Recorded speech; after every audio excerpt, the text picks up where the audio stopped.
Gray is one of those characters, the protagonist, that I just want to spend more time with.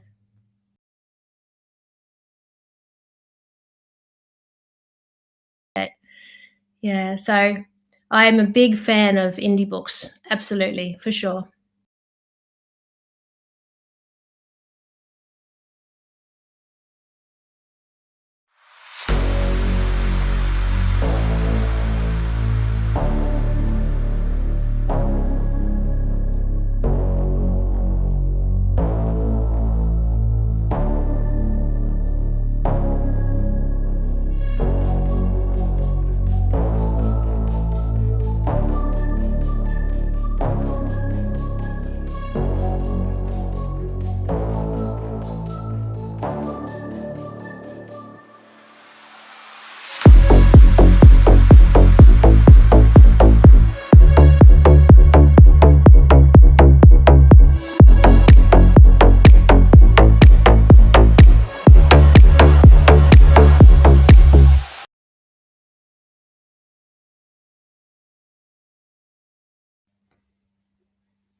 Yeah, hi, this is obviously Raj from the Woman Podcast, which is True Life Women, where we bring some amazing women in different areas, from music to authors to everywhere, and to real life stories. We have a special guest today, Kirsten Hunter, who is from Australia, and a psychologist. She's written her first book. So is this your first book? First of all, I said first. Hello, how you going? It's my first fiction book. I've already published 10 other non-fiction books. Yeah. Okay, okay. Hi, and how are you today? I'm very well, thank you. Thanks for having me along. Okay, so yeah, it's nice to have you. It's nice to have you on, and yeah, so we will obviously talk about your book. So this book, which is what Murder at the is it Narcissus Gardening Club? Yeah, Murder at the Narcissist Gardening Club. Bit of an Murder. odd It's a unique name, but I think uniqueness is sometimes a good thing because it stands out from the rest of the pack. Yeah. Um, because you don't want it to be similar to somebody else, and uh, so many authors. As you're aware, there's so many authors out there. So if it's a bit unique, it stands out as well, doesn't it? Yeah, and when you read the book, the title makes complete sense. So, and Murder at the Narcissist Gardening Club. Obviously, there's lots of narcissism in the book, but it's also a bit of a joke with the daffodil that's called the narcissus daffodil. So it's a bit of a play on words, really. Right, okay. All right, okay. Oh, that's and when and if you just you've said on this and the information which I was sent to me, that this is the first of what, 6 books? It's a series of books. Yes, it's a series of books with the same protagonist called Margot Gray, and she has a sidekick called Tarlington. And the second book, which is Mystery of Placido House, is being released August this year. So then Wow. I'm going to release 1 book per year because I've already written the first 4 books. Yeah. Oh, excellent. We'll need to bring you on for that one. It's a Yeah, absolutely. Definitely. So yeah, so if you tell us, I mean, without giving too much away, because I don't want you to obviously give the whole thing away, but briefly regarding the main character of this book, who is the main character of the book? And is this is it made up, or is there some reality in the book? How is it exactly? No, it is fiction. It is made up, Hmm. thank goodness. But I've been a psychologist for 23 years, and so I think that the characters are really an amalgamation of so many people that I've been exposed to, and the characters seem pretty extreme, but I actually know that it's very true to life with regard to human nature and what we can get up to on the dark side.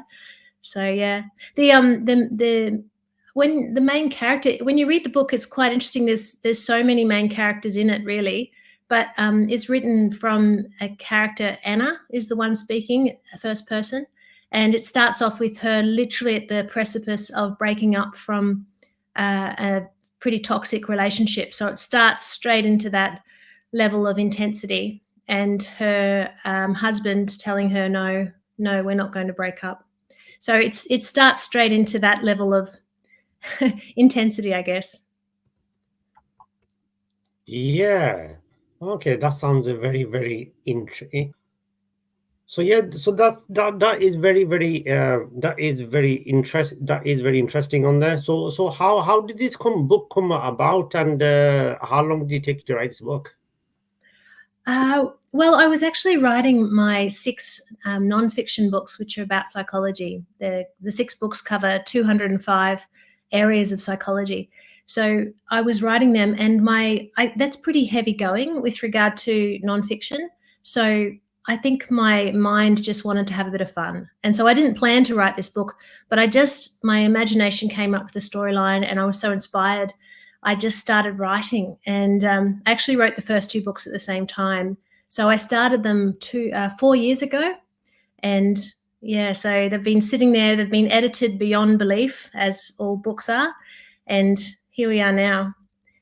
So I really enjoy writing. I find it to be incredibly relaxing. I completely disappear, and it's been really lovely to have this outlet. And I'm enjoying the other books now. So yeah, Margot Gray is one of those characters, the protagonist, that I just want to spend more time with.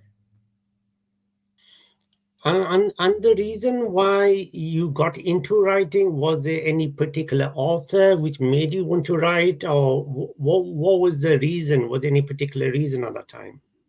You know, I grew up reading all of Agatha Christie's books, and I really enjoy the puzzle mystery of Agatha Christie. So there's no question that I've been very shaped by her. I also read very, very broadly, but I've got a mind that just really loves a puzzle, and I just think I can't help myself. Also, this book, all of the books, they're very character driven. There's lots of complexity with regard to the subplots, how they all interconnect. And it's really not until the end of the book that you get to see how each of these characters' backstories all come together to be interconnected, and hopefully a very satisfying ending. Yeah, I'm sure it's going to be a very sort of ending. I'll just put your website address on here for people to get onto the website, which is a lot of detail. I've checked it out myself the last couple of days. So this is the website, the official website, KirstenHunterAuthor.com. Do check it out, guys. We'll put the link in the video description as well. The link will be on there, so you can check it out, and they can purchase the book directly from here. Yeah, no, I think it's just available on all online platforms. Yes. Okay. And when did this book? Because it was releasing this month. Has it released, or is it about to release? Do you know it was actually supposed to be released on the 10th of May, but then yeah, we've just gotten a special listing with Australian Books. We've just won a special listing. I don't know, it's an award of some sort. And so we had to quickly go and make the book available online. So it's online now, accidentally. So that's good, I guess. We were going to do pre-orders, but it's actually online now. Oh, fantastic. All Yeah. right, excellent. So do check it out. Available on every is it Amazon, all the places? Yes, all the online bookstores, really, which is great. Oh, excellent. Oh, that's absolutely great. So yeah, so that's a very, very exciting stuff on there. And is this a self-published book, or is it with a collaboration with somebody else, or how's it? Yeah, I really love independent publishing. I've got Independent Ink, which is a crowd in Brisbane in Australia, and they're just amazing to work with. So they've got editors there that also work for Penguin and other, mainstream professional publishing houses. So we get the advantage of having all of the staff that work for the publishing houses, but we get to have that level of control ourselves, which I really appreciate. Yeah, so I am a big fan of indie books. Absolutely, for sure. All right, okay.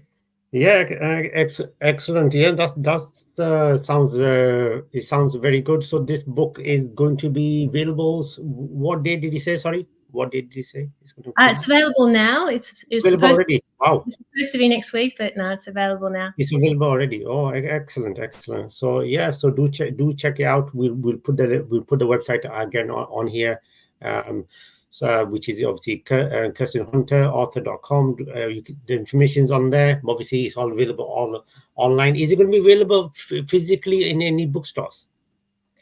We've got them in Australia in the the small independent bookstores. So I don't know about over in the UK quite yet. We'll have to work on that. Yeah, I've noticed. Yeah, in physical bookstores, I've noticed myself. It's very hard to get to release books in bookstore in any physical bookstores, unless you're a you know if you have links, or if you're if the book's very very exciting, which sometimes they may include it in the stores like Waters. There was one main big one. I think it still exists. I'm sure it does. Waterstones is one main one in the UK, and Right. that's the only one I can think of, which is a physical bookstore in the UK. To be honest, now. Um, Really? Incredible. that's the only one I can think of, really, which is I can think of. The other ones are just they're not really bookstore. They're more like W.H. Smith, which is not which is they include books there, like fiction books, non-fiction books. Mm. I've purchased books from them myself when I used to read. So, but It's it's very it's a mixture. They sell everything though. It's not like a physical bookstore. Just yeah. okay. Yeah, it's very sad how bookstores have become so, um, you know, less inclined to be around. We used to have bookstores everywhere. I grew up going into bookstores, but no, people jump online now when they buy their books online, which I also appreciate, obviously, as an author. I very much appreciate it. But yeah, no, I used to love going into bookstores and just grabbing a corner and leafing through some pages. Yeah, exactly. Same here. I used to like it as well. Yeah, when I was into reading, I used to like opening up the book and looking at it and stuff. It's not the same feeling, to be honest. When you have a I guess when you have it online, it's same like music, isn't it? Because when I used to like purchase music, I used to like the physical, you know, Yeah, yeah, the and also physical tapes books. and CDs. Yeah. It's also lovely to browse and to just see all these books that are in front of you. Whereas when you buy online, you have to pretty much know what you're looking for, or you have to have someone come and suggest a book, which is obviously a podcast like this is a great way for people to get introduced to a book like Murder at the Narcissus Gardening Club. Absolutely. Can I say the name Murder at the Narcissus Gardening Club? I think that's also a bit of a tip of the hat to Agatha Christie as well, because it's kind of an old school kind of name, which I enjoy. It's a unique name. I remember when the information was sent to me, and I'm like, wow, it's like a totally unique name. But Mm, it does stand out, which is good. It stands out in a good way, which is what you want yeah, as an author. Yeah. yeah. Actually, I recall now that when I started to write this book, I started it as a play, and because it's all set in one night. And then I thought, no, I'm going to change it into a book. And then the series started. So in that time, I've gone back and I've actually written it into a play as well. So it's also Murder at the Narcissus Gardening Club play. And it's currently going out for different awards. So that's also happening as Oh well, which is wow! pretty cool. I like that. Oh, excellent, excellent! I'm so happy for you. Many congrats. I just want to see it on the stage. It's a great storyline with great interplay of different characters that are very strong. And there's lots of characters there that you love, and also characters that you love to hate. Quite polarizing characters in this book. And a lot of people have told me they've found it to be frustratingly delightful to read, because they just want all these people. They want to get everything sorted out. I think there's a lot of detail in there. It's lots of fun. Yeah, it does. So like I said, the website's obviously on here, KirstenHunterAuthor.com. Do check it out, and do obviously purchase the book and give it the feedback. And are you available on social media if Yes, people want to give you feedback? absolutely. On Instagram and Facebook, Kirsten Hunter Author. You can find me on there. I'm also on TikTok, but I can't think of what the link is there. But anyway, if you jump on my website, all the social media connections are on the website anyway. Yeah. Oh, excellent, excellent. Yeah, because I know there are some people, obviously the readers who want to give some feedback and stuff, and also it's good for authors as well to get that feedback, isn't it? Oh, I love getting feedback. It's wonderful. I genuinely, people write music so that people listen to the music, not to make music, not to make money. And so I write these books because I want people to read them. So hearing what their experience is of the book is going to be really intriguing for me, no question. So I want to hear all about it. And also with narcissism, I think the population's divided into three groups. I think there's those people who have had absolutely no exposure to narcissism. And when they read this book, I'll be really interested to hear what they think of these different characters, because they're all different expressions of narcissism. And it's not completely dark. It's quite light as well. It's kind of stepping away from the characters and kind of observing from a distance, which does become a bit comical. Then there's people in the world who are currently dealing with someone with narcissism. And I think this book could give them a bit of relief to not feel as alone, and a bit of hope, I think, as well. And then the third group are the people who have had previous life experience and, they're on the other side and they're safe. And I think they would also, again, relate to a lot of the characters and a lot of the language. So people's personal experience is going to shape how they receive and respond to the book enormously. So again, very interested in everybody's feedback, which will be quite. I'm waiting. I've already started to get a lot of feedback already, but I'm enjoying it. Absolutely. Yeah, definitely. Yeah, I mean, it must be nice. Obviously, the book just released now, like you said, and obviously it's exciting times. Is it any nerves there at all? No, No, no, no. just enjoying ourselves. We're having a really big book launch here in Brisbane, in Australia, and Awesome. yeah, and the numbers are fantastic. We've got hundreds of people coming. It's a big night. It's candle lit in an atrium. We've got live music, and Wow. it's going to be a big night. So if anyone's in Brisbane, Toowoomba, Australia, come along. It's on my socials. So yeah, No, no, no. it's a real celebration. It's a real celebration. The book's been received so well. It's been embraced, which is Yeah. great. Oh, it's a Yeah, shame. I wish I was in Australia now. absolutely. Yeah, definitely. It sounds sounds really, really good. That does. Yeah, absolutely. Yeah. Well, Uh, mystery theme party is pretty fun. Yeah, absolutely. And how much of a crowd do you expect down there? Is there any particular crowd you're expecting? Well, we've already got about over 100 people RSVPing that they're coming, and we've yet to hear from all the RSVPs. So who knows? We'll see. The numbers are building, which is good. Yeah. Yeah, absolutely. I'm just gonna come back on the book and the series. I just obviously it would be a bit incorrect not to discuss obviously what the other thing which you do, which you've been doing for over 20 years. So I think that would be incorrect not to mention that. Obviously, you've been running is it a private psychology practice? Would that be right? Yes, yes. I've been a psychologist for 23 years, and I've had Wow. private practice uh, for, well, 19, 20 years of that time. Yeah. And I love it. Absolutely love it. I work with adults and children, teenagers, families, couples across all areas of clinical presentation. And I really, really love my job. I'm booked out for 7 to 8 months ahead. Um, yeah, very, very settled in my little world. I wish there was 10 of me, to be honest, because it's really frustrating trying to get all the clients in. Really frustrating. Yeah, and anyone who I'm sure most people do understand what psychologist entails, but anybody who doesn't understand, if you can just briefly explain what does it exactly entail being a psychologist. Oh, absolutely. So some people come along and they've got a significant mental health issue. So, they might have anxiety, depression, eating disorders, a whole range of issues, sleep issues, sexual issues, the whole lot. And so coming along and learning about their area, getting a lot of psychoeducation, increasing their own level of insight and then their skill set for being able to deal with those issues. So basically, you're giving them the shovel so they can dig their way out.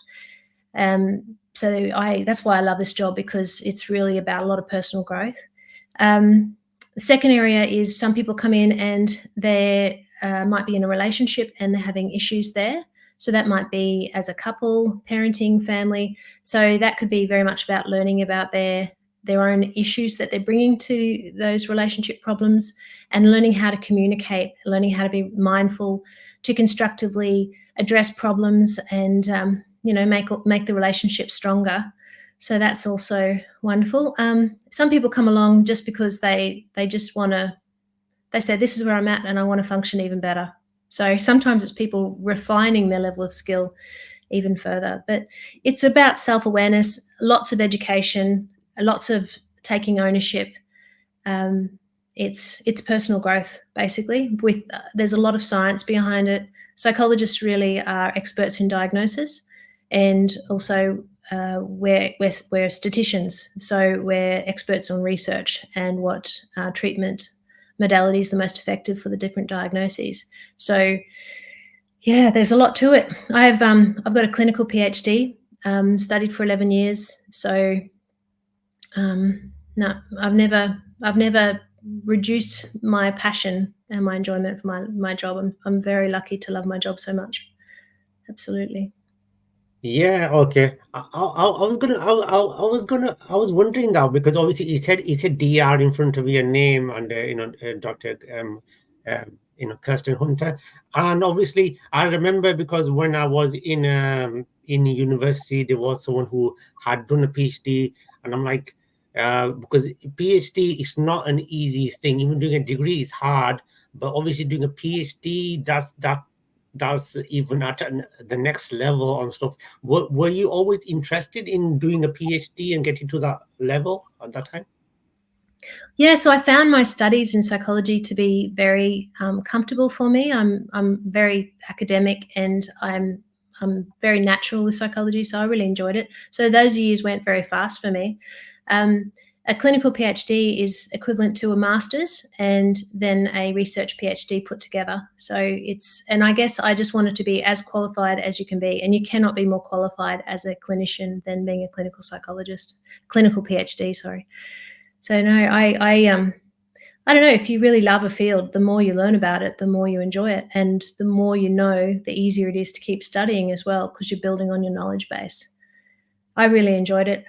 Writing a thesis is not fun, and that is all about endurance, perseverance, and I think that also when you write a PhD, writing becomes very natural. You become a very fast typist, and it doesn't scare me to write a book because I've written a PhD.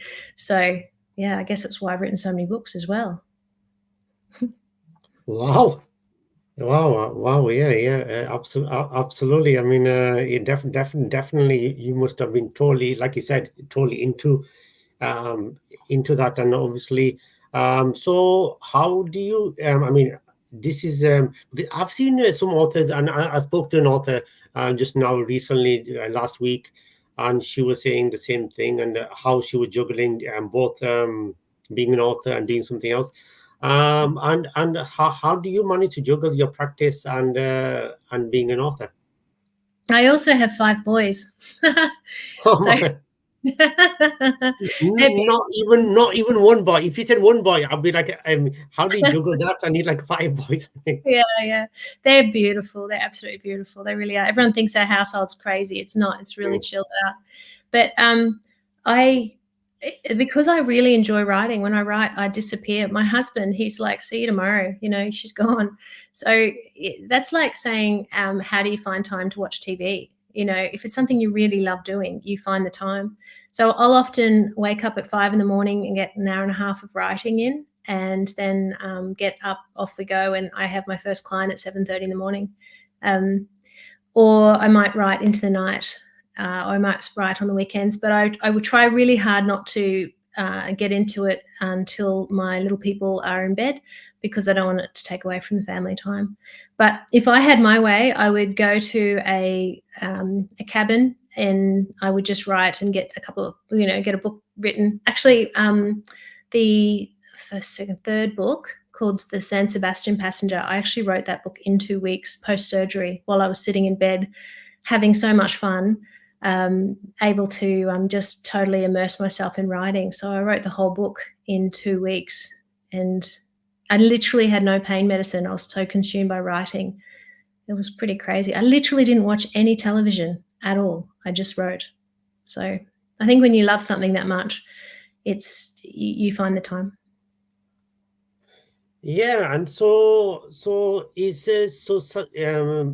being a psychologist in Australia. So so obviously, if you're getting obviously you get lots of clients there. So everyone, I mean, the majority of the people in Australia, do you think uh, these issues where you're saying mental issues and these kind of issues, is it big in Australia, or since the COVID happened, or do you think that's not made really much of a difference?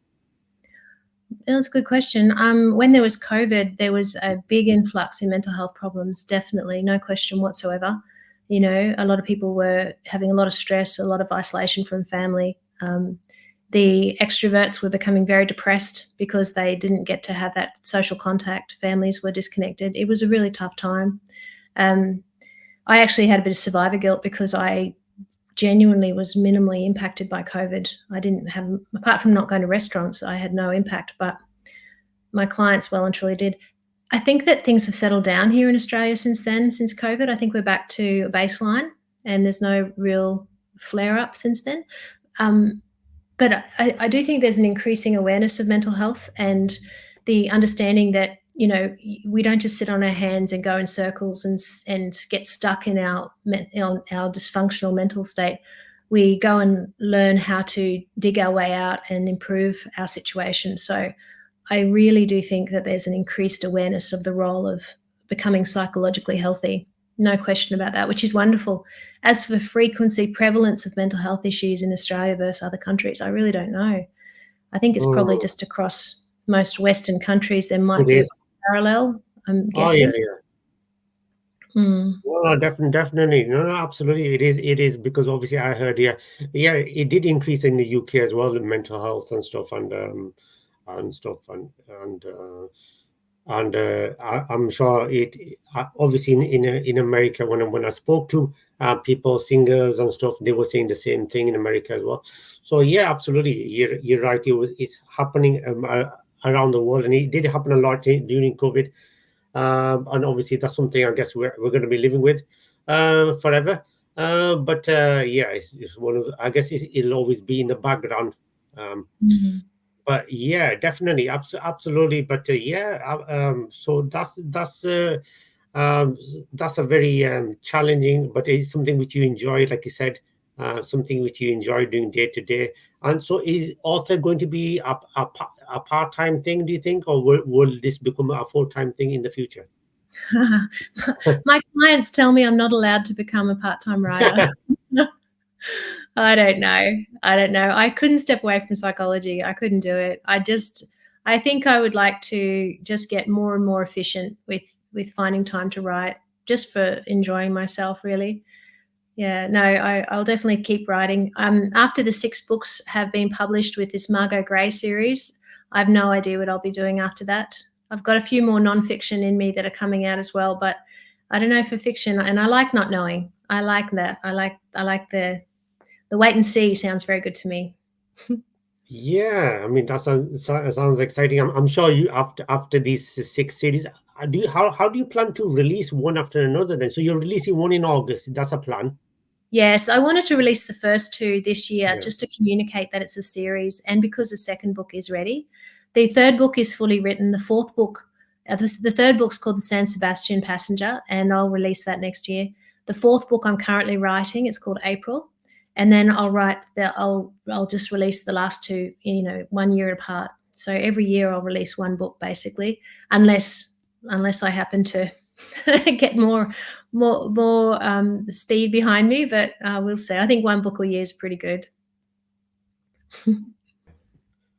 Definitely. So this year there's going to be two books, obviously, Yes. because you want people to obviously understand that it's a series. It's not just a one-off book which you're releasing. Which is fair enough. Absolutely, it's a good idea to do that, so people stay connected to the series. That's very important as well, isn't it? Yeah, absolutely. And I really like that the books have got very different themes, different kind of tone to them, but we've still got Margot Gray and Tarlington throughout them, and we also have the different characters interweaving a little bit here and there as well. So yeah, I'm probably, I think if people are asking me if I like my first book or second book the best, and that's like saying which child do you like best, but they're just so different. They're very different books, which is great. Yeah, definitely sounds it sounds very, very exciting. And how did you develop these characters? How did you think about that? Okay, this is the character, this is going to be the main character, and these are the other characters. How did this inspiration happen? I never actually sit down and think, I want to work this out now. I never think that way. I more kind of wonder, how would this work? What am I looking for? What would be a good connection? What sort of character would express this sort of storyline?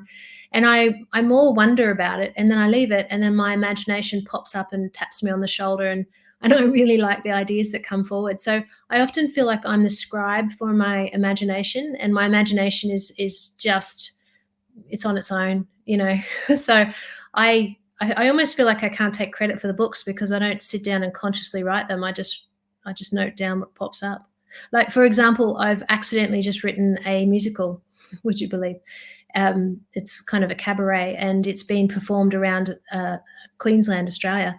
And again, I had no intention of writing that, but I just came up with this really great idea and this really great theme, and bringing all of these classics, called Love Song, bringing all these classic love songs together. And yeah, so we've got a professional cast, professional music director, and it's been performed and it's touring. And I didn't plan that either. So I think I just really am very, I'm very blessed with my imagination, and I'm very good at not missing opportunities and writing it all down. And I've got a really good work ethic, so I can jump in and put in the time required to keep refining things. So I get as surprised as the reader, really, if that makes sense. Yeah, no, absolutely, it does, absolutely, it does make sense, definitely. Oh, wow. Oh, and when did Love Songs, when did it start performing in Australia then? How long has that been?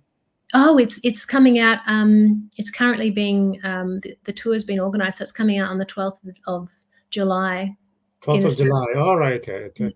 Called Love Yeah, Song. definitely, and yeah, absolutely, and and obviously, I will, yeah, I'll actually email you and obviously ask you about information about that. Then we'll post it on here and on the website, and we'll share the video of all that. Make a video for it. Wonderful.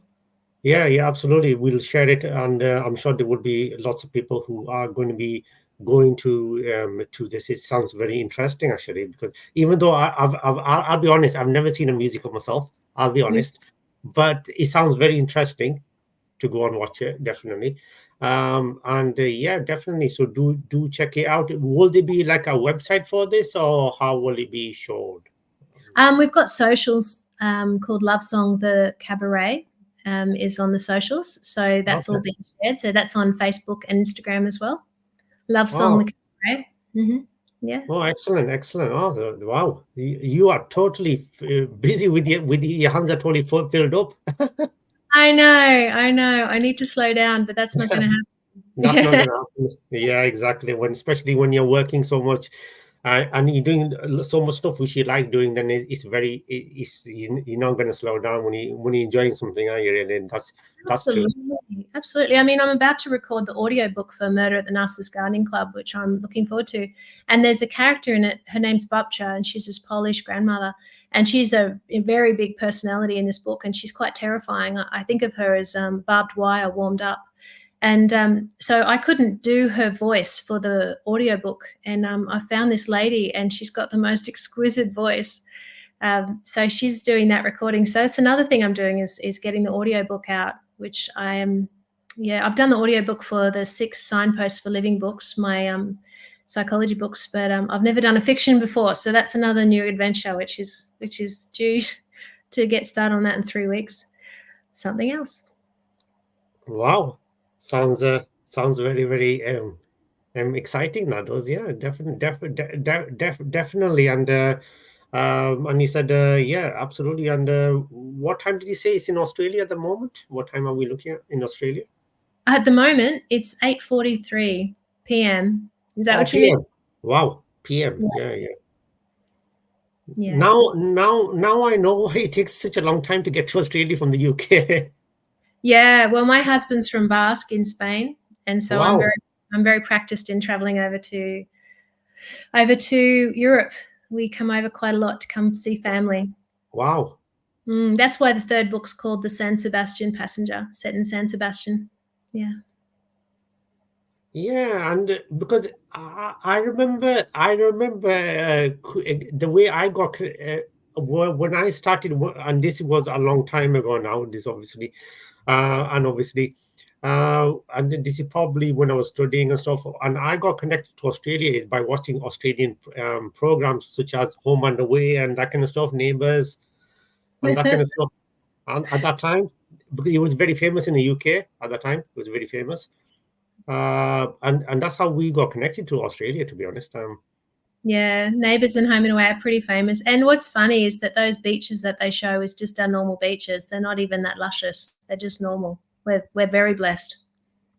Yeah, exactly. And obviously, even though they're not special, but the way they show it and stuff, and it makes it it makes it like, yeah, I need to go to Australia. Yeah, I mean, it is special, but my point is that all the beaches are equally special. Yeah, yeah, very, that's true. very lucky. Every time I go traveling somewhere, I'm always disappointed by the beaches because we're so spoilt here. I've yet to find a beach overseas that's as beautiful as the beaches here in Australia, which is fine. There's other amazing things elsewhere, but you can't top the Australian beach. Not in my experience anyway. You can see some amazing coastline, obviously, I've seen lots of beautiful coastline as in cliffs, but not beaches. Yeah, absolutely. And is any message you would like to share to the readers out there? And what would you like to say about your book or your forthcoming books? Well, I would love everyone to jump on and grab the books and have a read and tell me what you think.